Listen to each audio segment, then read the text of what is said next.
से हमें पता लगता है कि हमारे जीवन का वास्तविक उद्देश्य क्या है।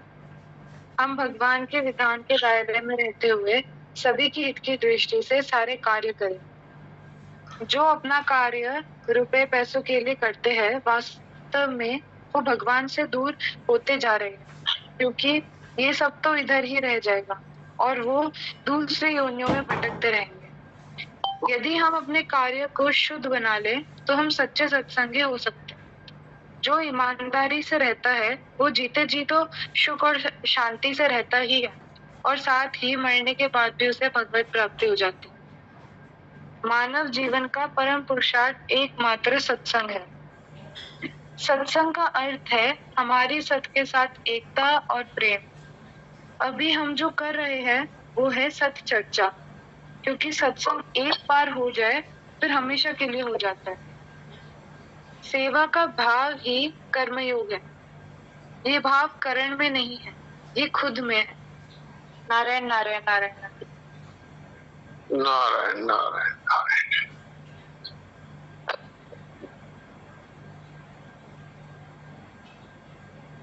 तो संतोष भाई हैं क्या? आज दिखाई नहीं दी मुझे।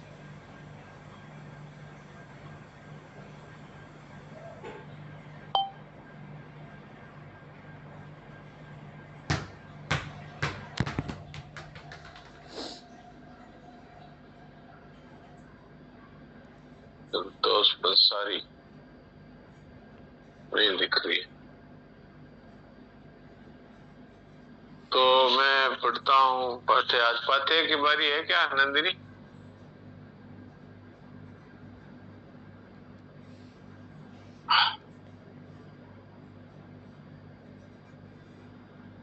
अच्छा नंदिनी बताओ तो। हाँ महाराज जी, आज तो मेरा चरित्र की बारी थी। अच्छा मेरा चरित्र की बारी है, ठीक है। तो मेरा चरित्र पढ़ेंगे।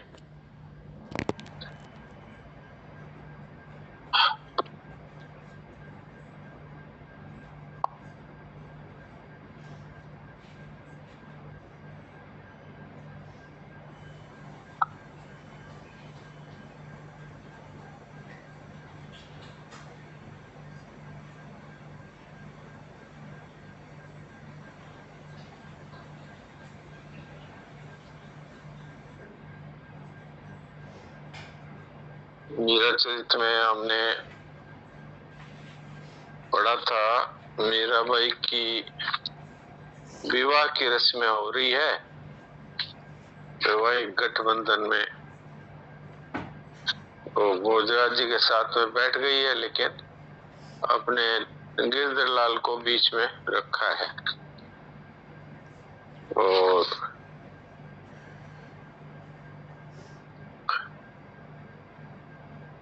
चित्तौड़ से आई हुई दासियां वर वधू पर राई नौन उतारती है, चमर डुलाती है, और भोजराज जी के और चित्तौड़ के राजा महाराजाओं की बड़ाई में बहुत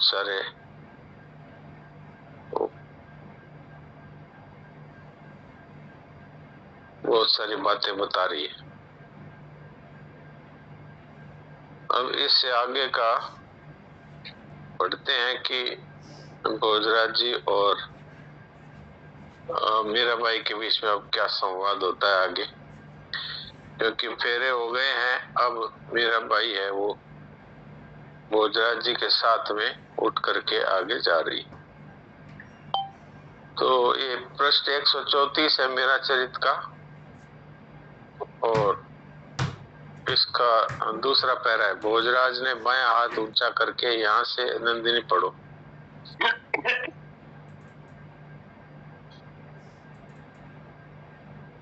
नंदिनी को मैं होस्ट बना देता हूँ।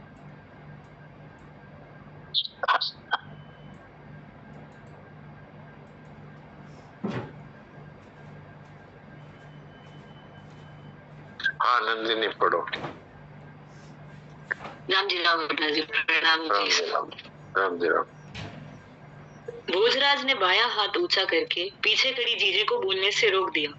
मंडप से उठकर जनवास्य में कुलदेव, पिताजी, पुरोहित जी को प्रणाम कर लौटे। दोनों को एक कक्ष में पधरा दिया गया। द्वार के पास निश्चिंत मन से खड़ी मीरा को देखकर भोजराज धीमे पदों से उनके सम्मुख आ खड़े हुए। मुझे अपना वचन याद है, आप चिंता न करें। जगत और जीवन में मुझे आप सदा अपनी ढाल पाएंगी, उन्होंने गंभीर मीठे स्वर में कहा। थोड़ा हंसकर वे पुनः बोले,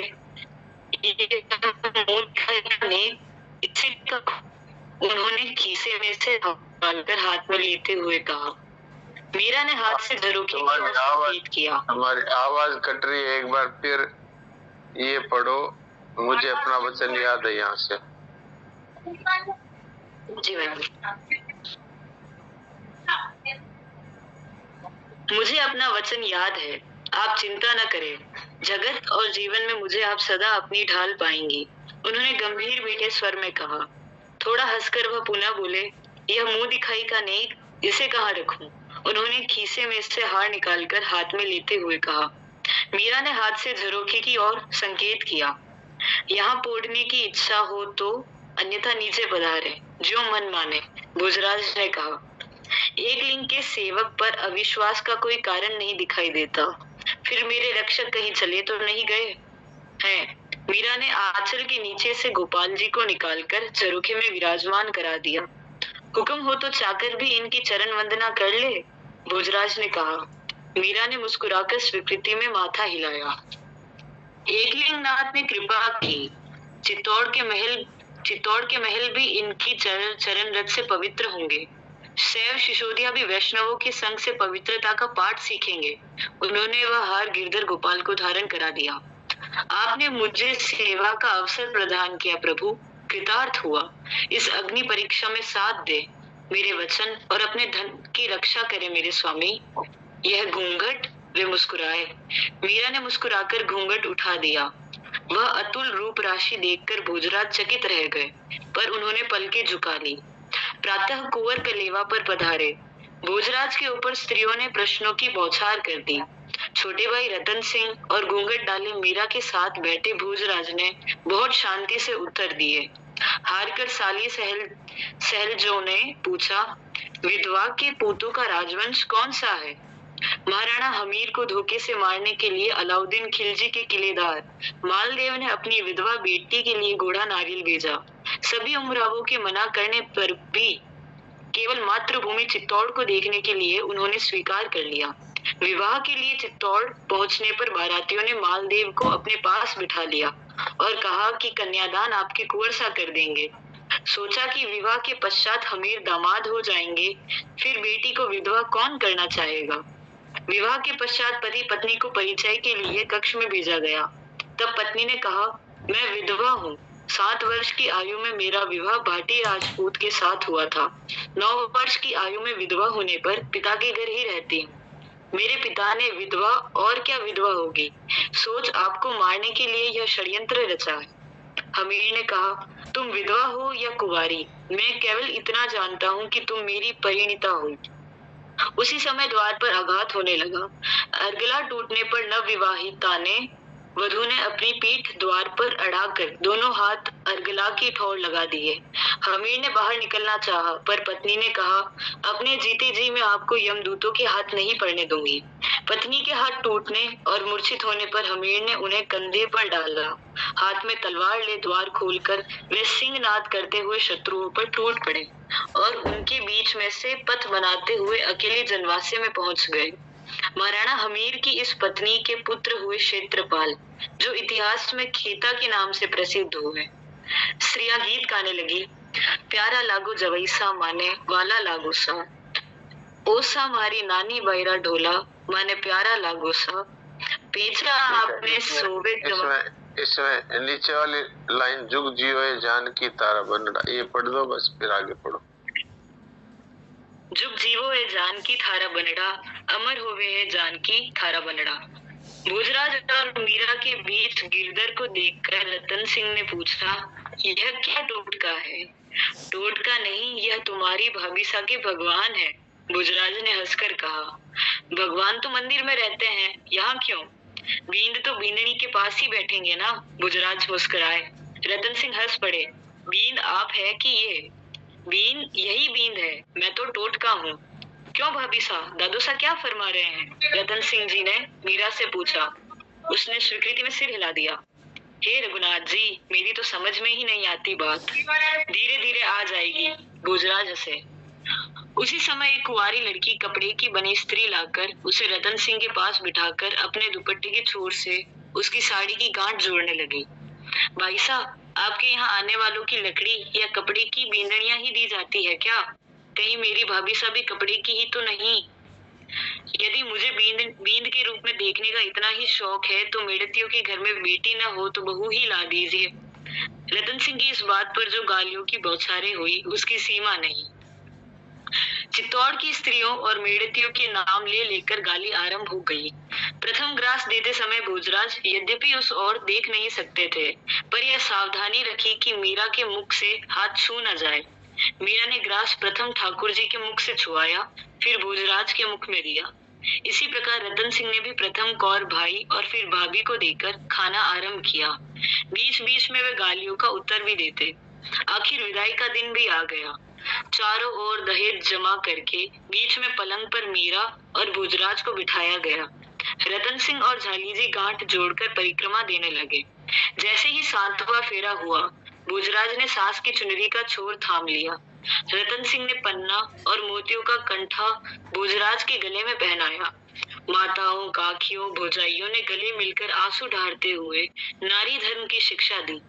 भाइयों सहित वीरम देव जी आए और शगुन रूप में सबने मीरा के हाथ में स्वर्ण मुद्राएं दी। माँ ने चांदी के सिक्के पल्ले में बांधे। मीरा ने चरणों में प्रणाम किया तो रतन सिंह बड़े भाइयों की उपस्थिति को भूल गए। वे अपनी एकमात्र पुत्री को गले से लगाकर रो पड़े। वीरम देव जी ने कहा, ससुराल में माँ बाप को बेटी के कारण ही यश प्राप्त होता है। तुम स्वयं समझदार हो। बड़ों का सम्मान, छोटों को दुलार और समान पदवय वालों को स्नेह देना, पितृ और पति दोनों कुलों का सम्मान बढ़े वैसा व्यवहार करना। उन्होंने मीरा के सिर पीठ पर हाथ फेरा। फिर भोजराज से विक्रम देव जी ने कहा, बेटी में कोई अवगुण नहीं है, पर भक्ति के आवेश में कुछ नहीं सूझता। आप ध्यान रखावे, हमने इसे आपको सौंपी है। इसकी भलाई बुराई, इसकी लाज आपकी लाज है। भोजराज ने आंखें नीची करके मौन स्वीकृति दी। उसी समय चरवादार ने राजकरण नामक पूरा ऊंचा स्वर्णालंकारों और मखमली जीन से सज्जित श्वेत अश्व आंगन में ला खड़ा किया। पैरों में बंधी पैजनियां बजाता और लगाम चबाता हुआ राजकरण ललित गति से नाच रहा था। भोजराज उछलकर उस पर सवार हुए। सूर्य की रश्मियों में उनकी मणि मोड़ चमक उठा। उनका रूप देखकर स्त्रियां नजर के टोटकी करने लगी। ऐसा लगता था मानो जनक जी की पौड़ी पर लक्ष्मण जी अश्वासीन खड़े हों। थोड़ी दूर जाकर फिर वापस लौट कर उन्होंने घोड़े पर बैठे बैठे ही 7 बार अपनी सभी सांसों का अभिवादन किया। आभूषणों और स्वर्ण मुद्राओं की वर्षा सी हो गई। सेवकों ने बटोर कर थैले में भर लिया। सिसकियों के मध्य विदाई गीत के स्वर लहरा उठे। ये छोड़ दो और सिर्फ पद छोड़ दो और गद्य पढ़ती रहो। उसी समय रोती हुई मीरा के पास माँ ने आकर पूछा, बेटी, तेरे दाता हुक्म ने दहेज में कुछ भी कसर नहीं रखी है। फिर भी बेटी, कुछ और चाहिए तो कहो। मीरा ने कहा, ये पढ़ो। देरी माई माने माँ को गिरधर लाल, प्यारे चरण की आन करेती हो और न दे मणिलाल, ना तो सगो परिवारो सारो माने लागे काल। मीरा के प्रभु गिरधर नागर, छवि लखी भई निहाल। ठाकुर जी को भले ही ले जा बेटा, पर उनके पीछे पगड़ी होकर अपना कर्तव्य न भूल जाना। देख, ये कार्तिकेय जैसे गुणवान और सुंदर पति मिले हैं। सदा उनकी आज्ञा में रहना, इनकी सेवा करना, सास ननद का आदर करना, दास दासियों पर दया दृष्टि रखना, सदा सबकी प्रिय बनकर रहना। भाभियों और बहनों ने उसे मियाने, पालकी डोली मियाने में बिठाया। मंगला ने सिंहासन समेत गिरधर लाल को उसके हाथ में दे दिया। मियाने के चारों ओर हाथ में चवर, पंखे, झारी, पानदान, श्रृंगार पेटिका आदि सेवा की सामग्री लिए वस्त्रालंकारों से सजी धजी 101 दासियां खड़ी थी। देवताओं को धूप देकर मंगल वाद्य ध्वनि के साथ बारात विदा हुई। जैसे ही भोजराज के अश्व ने सिंह पौड़ी पार की, अटारी पर खड़ी स्त्रिया के कंठ मुखर हो उठे। बड़ी धूमधाम से बारात ने चित्तौड़ में प्रवेश किया। महाराणा कुंभा द्वारा निर्मित विजय स्तंभ पर एकलिंग नाथ का भगवा ध्वजा फहरा रहा था। नर नारियों के हर्ष की सीमा नहीं थी। राजमार्ग के दोनों ओर लोगों के ठठ लगे हैं। वर वेश में भोजराज रतन सिंह के साथ विशाल गजराज पर विराजित थे। उनके पीछे दादा राणा संगा के काका सुरमल और सारंगदेव चवल डुला रहे थे। अटारियों से होती पुष्प वृष्टि, वाद्यों की मंगल ध्वनि और विप्रों के शुभ आशीर्वाद के साथ शुभ मुहूर्त में उन्होंने राजमहल के द्वार पर हाथी से उतरकर मीरा के साथ महल में प्रवेश किया। प्रवेश के समय मीरा को देहली की ठोकर लगी। खम्मा अन्नदाता कहते हुए दासियों ने संभाल लिया। नगार खाने की नौबत और शहनाई लोगों के कान फाड़े डालती थी। दमामणियां बधावे गा रही थी। आज महाराणा संग का मुख प्रसन्नता से खिल उठा था। 80 घावों से भरी देह, एक हाथ, एक पांव और एक आंख से अपंग होने पर भी आज तक किसी को उनके मुख की ओर देखने की हिम्मत नहीं हुई थी। कोई नहीं बता सकता था कि कौन सी आंख है और कौन सी नहीं। वे ही महाराणा सांगा आज प्रसन्न हो उमरावों के गले लगा रहे हैं। अपने सर्वगुण संपन्न लक्ष्मण बलराम से सुंदर युवा पुत्र को वर वेश में वधु के साथ देखकर उनका हर्ष हृदय में समा नहीं पा रहा था। आरती करके नजर उतार महारानियों ने वर वधु को माया में ला बिठाया। माया को धोख दे उन्हें पुनः रथ में बिठा देवताओं की धोख देने भेजा गया। लौटकर कंगन डोरडे खोलने माया में आए। सर्वप्रथम काले तिल मियाने मीठे चावल के 7-7 कौर दोनों को एक दूसरे को देने थे। दूध की परात में स्वर्ण मुद्रा डालकर दोनों को खोजने को कहा गया। भोजराज तो वैसे ही दूध में हाथ फेरते रहे। तीनों ही बार जीत मीरा की हुई। उदय कुंवर बाईसा, भोजराज जी की बहन उदय कुंवर बाईसा ने कहा, नहीं बाबूजी, आप तो यूं ही हाथ फेर रहे थे, जानबूझकर भाभीसा को जिता रहे हैं। भोजराज उसकी ओर देख मुस्कुरा दिए। उदाने होठों पर उंगली रखकर चुप रहने को संकेत करते हुए कहा, बोलिएगा नहीं हो, अकाल पड़ जाएगा। विवाह मंडप में तो नहीं बोले ना, नहीं तो बेचारा मेड़ता अकाल से सूख जाएगा। साथ देने वाली दासियों ने बताया कि नहीं बोले। कंगन खोलने के समय मीरा ने दोनों हाथ से उनके कंगन डोरडी खोल दिए, पर भोजराज को तो एक ही हाथ का प्रयोग करना था। इस पर भी वे सावधानी बरत रहे थे कि हाथ से हाथ छू न जाए। बैठते समय भी अपने और मीरा के बीच में अंतर रखा तो भाभियों और बहनों ने थोड़ा धक्का देकर समीप खिसकाते हुए कहा, लाल जी सा पास खिसक कर बैठिए, अभी का अंतर सदा ही आतरा रहता है। वह तो है ही, भोजराज ने मन में कहा। ऐसे कहीं कंगन खुलते हैं बाबूजी, उदा ने कहा, मैं सहायता करूं? पुरोहितानी जी ने मना किया, यह तो महाराज कुमार को ही खोलना है। जो ना खुले तो? उदा ने पूछा। बाईसा, ऐसा कभी होता है? अरे मेड़ता की स्त्रियों ने कस कस करके 7 गांठें लगाई है और बाबूजी हुक्म तो हाथ कांप रहा है, खुलेगा कैसे? मीरा का हाथ दुख चला तो उसने अपने घुटने पर रख लिया। भोजराज भी क्या करे, उनकी दृष्टि कभी मेहंदी रंजित उंगलियों पर जा ठहरती, कभी हथफूल पर और कभी हाथी दांत के बने चूड़े से शोभित कलाई पर। वे भरसक प्रयत्न करके कंगन पर नजर केंद्रित करते हुए गांठ खोलने का प्रयत्न करते, किंतु दृष्टि भटक ही जाती। स्त्रियां विनोद कर रही थी कि बेटियां बहनों उत्साह दिला रही थी। हारने का नाम हमारे वंश में है ही नहीं, बाबूजी हुक्म भी हारेंगे नहीं। दूध परात में तो भाभीसा का मन रखने के लिए जानबूझकर जिता दिया था। अरे यह डोडा है ही क्या, हमारे बाबूजी हुक्म न्याय में कठिन से कठिन गांठ सुलझा देते हैं। युद्ध के मैदान में 700 वीरों को भी अकेले ही मार भगाते हैं। इन 7 घाटों की क्या विसात है? अरे बाबूजी हुक्म तो ऐसे लाल हुए जा रहे हैं मानो यही बीननी हो। लगता है कि लाल जी सा जानबूझकर देर लगा रहे हैं। भाभी ने कहा, और नहीं तो क्या, देखो जरा इनकी नजर किधर है। इस प्रकार तो प्रातः तक ये गांठें नहीं खुलने की। आहा बाबजी हुक्म, देखिए ना, ये भाभिया कितनी डींग मार रही है। कृपा कर अपने साथ हमारी भी लाज रख लीजिए ना। कठिन प्रयत्न करके 5 गांठें भोजराज ने खोल दी। अब 2 और रह गई। तब धीरे से मीरा ने अपना दूसरा हाथ बढ़ाया। यह देखकर भोजराज ने अपना हाथ हटा लिया। कोई कुछ समझे। तब तक मीरा ने दोनों गांठें खोल दी। यह देखकर सब स्त्रियां हंसने लगी। बहुत रात गए मीरा को उसके महल में पहुंचाया गया। दासियों ने एक कक्ष में गिरधर लाल को पधरा दिया था। मीरा भी वहीं पहुंची। भोग आरती करके शयन से पूर्व वह तानपुरा ले गाने लगी। होता जाजो राज मारे महला, होता जाजो राज, मैं अवगुणी मेरा साहिब 100 गुणा, संत पवारे काज, मीरा के प्रभु मंदिर पधारो, करके केसरियो साज।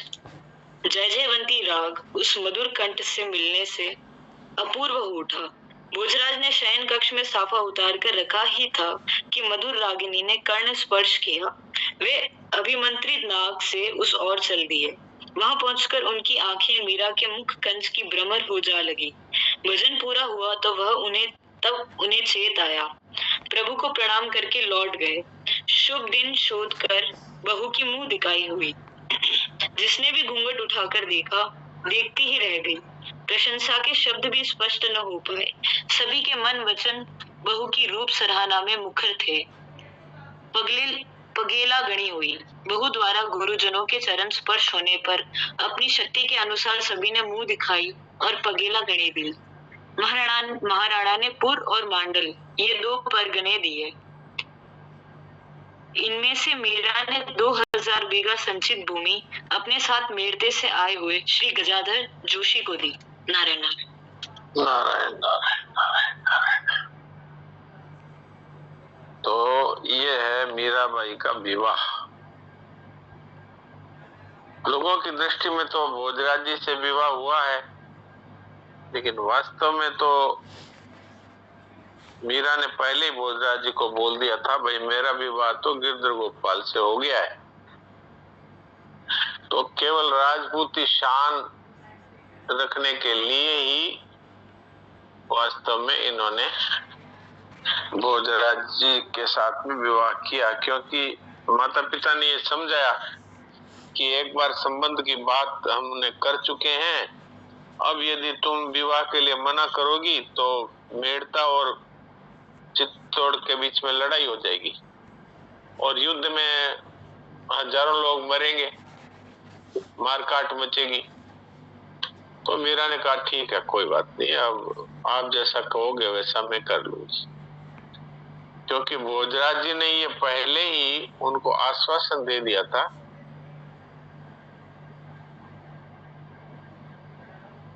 कि भाई लोगों की दृष्टि में मैं आपका पति रहूंगा, लेकिन मैं आजीवन ब्रह्मचारी रहूंगा। तो इसलिए ये लोगों की दृष्टि में ये सब विवाह हुआ और उन्होंने तो ये प्रतिज्ञा कर ली, मैं आपको छूऊंगा ही नहीं। तो ऐसे भक्त की ये जो गाथा हम लोग सुनते हैं, भोजराज जी भी बहुत बड़े महापुरुष ही थे जो ऐसी भीष्म प्रतिज्ञा उन्होंने करी और फिर उन्होंने दूसरा विवाह भी नहीं किया। आप चरित्र में आगे पढ़ेंगे, दूसरा विवाह भी नहीं किया। और एक लड़ाई में फिर उनके घाव लग गए बहुत ज्यादा, और वो घाव में सेप्सिस हो गया, तो वो ठीक ही नहीं हुआ। तो अब उनका शरीर जाने वाला ही था। तब भोजराज जी ने मीराबाई से कहा कि आप अपने गिरधर गोपाल से कहिए मुझे दर्शन दे। तो मीराबाई ने भगवान से प्रार्थना की तो उनको दर्शन हुए। तो ये संतों का, महात्माओं का ये स्वभाव होता है कि वो उनके साथ संपर्क में आने वाले सभी का कल्याण स्वतः ही उनकी कृपा से और भगवान की कृपा से हो जाता है। और संतों ने तो यहाँ तक कहा है कि अगर हमारे परिवार में कोई एक भक्त हो जाए तो 21 पीढ़ियां तर जाती है। तो एक भक्त के कारण से कितने जीवों का उद्धार होता है।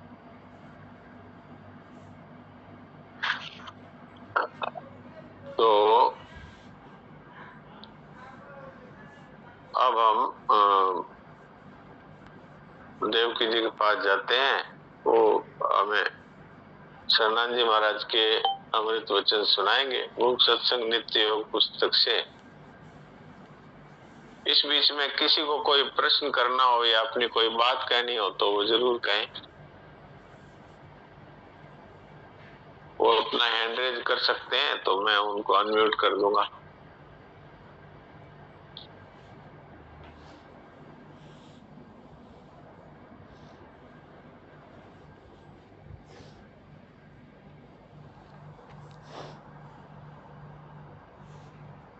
ठीक है देवकी जी, कुछ सुना दीजिए शरणानंद जी महाराज के अमृत वचन। नारायण नारायण नारायण नारायण नारायण। बात कर रही थी मानव जीवन का परम पुरुषार्थ एकमात्र सत्संग है। सत्संग के बिना किसी को भी कभी भी वास्तविकता की प्राप्ति संभव नहीं है। तो सत्संग की परिभाषा बता दीजिए।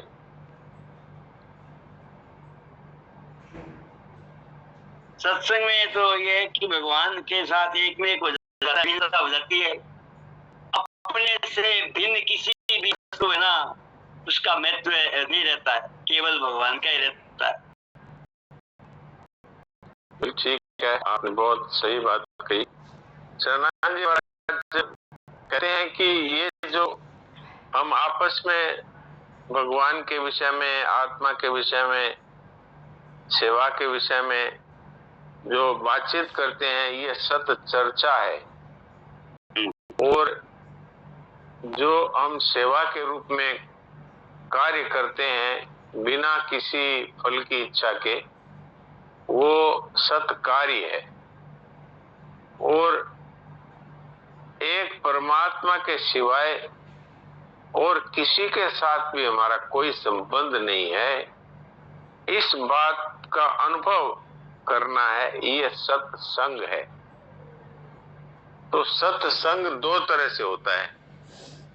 एक होता है असत से संबंध तोड़ना, ये सत्संग है। इसको कहते हैं ज्ञान योग का साधन। और सत अर्थात परमात्मा के साथ संबंध जोड़ना भक्ति पूर्वक, चाहे हम दास हो जाएं, चाहे हम पुत्र हो जाएं, चाहे हम पिता हो जाएं भगवान के। तो इस तरह से जो असत का संबंध सर्वथा तोड़कर सत परमात्मा के साथ जो संबंध जोड़ लेते हैं, ये भक्ति का रास्ता है। तो ये सत्संग है। और सत्संग है वो एक बार होता है जीवन में, वो बार बार नहीं करना पड़ता। यज्ञ ज्ञात्वा न पुनर्मोहम, भगवान गीता जी में कहते हैं, जिसको जानने के बाद फिर मोह नहीं होता। अर्थात एक बार अनुभव हो गया कि परमात्मा के साथ ही मेरी अभिन्नता है और संसार के साथ न मैं कभी जुड़ सकता हूं, न मैं कभी जुड़ पाऊंगा। हाँ, भगवान की दी हुई स्वाधीनता के कारण मैं संसार को अपना मान सकता हूं और इसकी ममता कर सकता हूं और इसकी कामना कर सकता हूं और सदा के लिए इसमें फंस करके और जन्म मरण में जा सकता हूं। तो अब जो समझदार है वो तो वही रास्ता अपनाएंगे जिसमें जीते जी शांति, मुक्ति और भक्ति का अनुभव हो। और मरने के बाद में, इस शरीर के छूटने के बाद में, और भगवान के धाम में जिनका निवास हो। जी। तो सत्संग की उत्कट आशा जगाना अनिवार्य है। सत्संग के बिना चैन से रहना अपने ही द्वारा अपना सर्वनाश करना है। तो सत्संग के बिना चैन से रहना अपना सर्वनाश कैसे हुआ कि वास्तव में जब हम हैं अमरता के अधिकारी और जा रहे हैं मृत्यु में, तो अपना सर्वनाश ही हुआ, क्योंकि हम उन वस्तुओं को, व्यक्तियों को अपना मान रहे हैं जो खुद ही मौत के मुंह में जा रहे हैं। तो वो जहाँ जा रहे हैं वही हमें ले जाएंगे। तो इसलिए वास्तव में सत्य